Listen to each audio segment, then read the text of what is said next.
Bonjour à tous, voici le programme de la séance. Tout d'abord, je vous rappelle qu'il y a sur Pronote un QCM sur le conditionnel passé qu'il faudra réaliser. Puis nous ferons la correction du schéma bilan sur le conditionnel passé. Nous travaillerons ensuite sur l'information en ligne, donc la presse sur Internet, puis sur les nouveaux moyens de communication interactifs. Lors de la séance précédente, vous deviez réaliser un schéma bilan à partir des petits bilans liés à chacune des activités que nous avions menées. Pour cela, il fallait partir du titre de la leçon, à savoir le conditionnel passé. Dans le bilan numéro 1, nous avions des informations concernant les emplois de ce temps, dans le bilan numéro 2, la formation, et dans le bilan numéro 3, les règles d'accord. Votre bilan devait donc comporter au minimum 3 flèches. Concernant les emplois, vous repériez 2 tirets qui indiquaient les 2 emplois possibles du conditionnel passé, à savoir l'information incertaine. Un bus s'est renversé, le chauffeur aurait trop bu et se serait endormi au volant.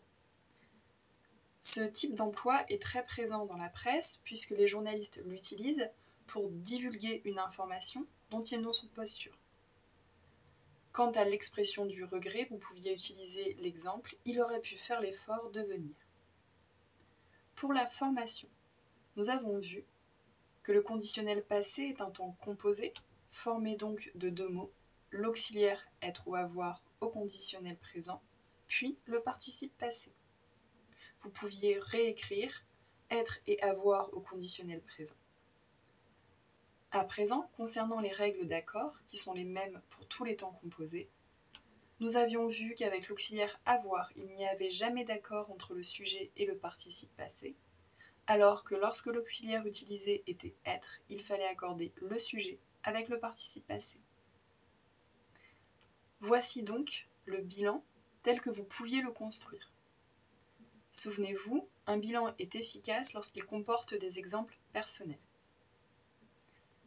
Recopiez ce schéma dans le cahier et nous allons passer à la nouvelle séance. Séance 3, l'information en ligne. S'interroger sur la fiabilité des informations en ligne.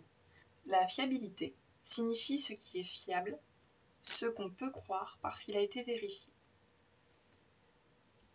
Voici donc le texte sur lequel nous allons travailler, ainsi que la première activité. Le Bureau international du travail a publié un rapport qui décrit la nouvelle relation du lecteur à l'information en ligne. L'information est aujourd'hui disponible à travers le monde, et les gens ont tendance à favoriser les organes qui leur inspirent confiance, mais ces organes peuvent changer avec le temps. Depuis le milieu des années 90, il est apparu partout des journaux en ligne qui s'appuient souvent sur des journaux classiques, mais qui en sont parfois complètement distincts. En Argentine, la Nación Online, qui existe depuis 1995, aurait été consultée plus de 300 000 fois par jour en 2003. Durant un jour normal, des dizaines de milliers d'articles sont lus sur les principaux sites d'information de divers pays. La plupart, mais pas tous, sont écrits par des journalistes. Enfin, les nouveaux médias ont transformé à de nombreux égards les principales sources d'information et le consommateur ordinaire en journaliste de fait, ce qui a peut-être affaibli le monopole que détenaient les journalistes sur la production d'informations destinées au public. Toutefois, ils donnent aussi davantage la parole aux personnes qui estiment, pour un motif quelconque, et parfois à raison, que les médias ne reflètent pas ce qu'elles pensent, tandis que tous les mois, de nouvelles sources d'information électroniques font également leur apparition dans certains des pays les plus pauvres et les moins développés, où des hommes et des femmes de plus en plus qualifiés assimilent rapidement les technologies modernes pour exploiter de nouvelles plateformes. Parallèlement, l'importance prise par les journaux sur Internet s'accroît de manière exponentielle, permettant aux lecteurs des quotidiens en ligne et d'autres sites Internet de remonter à la source des articles, ce qui ne laisse pas d'inquiéter de nombreux organes d'information et certaines administrations. Par ailleurs, les messages échangés et les commentaires des lecteurs concernant les articles diffusés sur Internet donnent naturellement naissance à des groupes de discussion. La suppression des intermédiaires permet aux internautes de trouver directement ce qu'ils cherchent. La qualité et la disponibilité des informations et des opinions en sont-elles diminuées ou améliorées? Si les grands médias pratiquaient autrefois la communication à sens unique, se faisant l'écho dans le monde des personnes qui les contrôlaient, ce n'est plus le cas, et la communication peut être aujourd'hui plus authentiquement interactive. Dans un premier temps, nous allons travailler sur le nouveau rapport entre le lecteur et l'information, à partir des 3 questions suivantes. Quoi la presse en ligne s'est-elle développée rapidement à partir du XXIe siècle? En effet, cette information apparaît clairement dans le texte, néanmoins, la réponse n'est pas donnée. À vous de réfléchir un peu en vous aidant de l'indice. Le développement d'Internet date environ de la fin, voire du milieu des années 90. À présent, nous allons passer à la deuxième question. Comment l'information en ligne parvient-elle à se développer? Vous voyez apparaître dans différentes couleurs des éléments qui peuvent vous aider à répondre.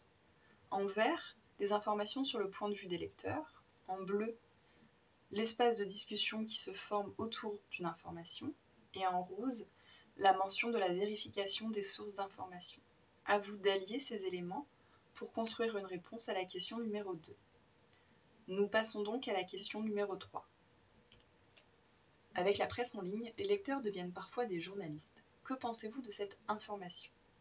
Ici, il s'agit d'une question de point de vue, donc à vous de réfléchir à partir du texte et de formuler votre avis personnel.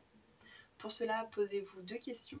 En relisant le passage en jaune, pourquoi peut-on dire que les lecteurs deviennent des journalistes grâce à l'information sur Internet? Et que veut dire à la fin du texte l'adjectif interactive? Nous allons à présent passer à l'activité 2 qui porte justement sur cette communication interactive. Avec pour première question, quels avantages apporte l'information en ligne? Voici une aide de lexique. Un avantage, c'est un bénéfice, quelque chose de positif. Vous voyez apparaître de différentes couleurs les différents avantages, les différents bénéfices que l'on peut attribuer à l'information en ligne. 5 avantages différents peuvent être repérés.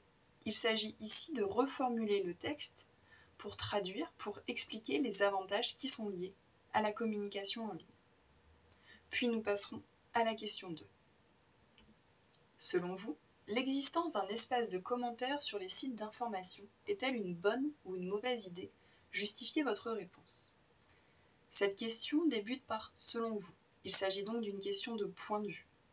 Pour rappel, pour exprimer son point de vue, il faut formuler son avis personnel, dire ce que l'on pense, justifier son point de vue avec un argument, citer un ou des passages du texte pour prouver son argument. Une fois que votre travail est terminé, la séance sera finie, vous prendrez en photo votre cahier et enverrez l'ensemble du travail soit sur mon adresse mail, soit sur Pronote. Au revoir.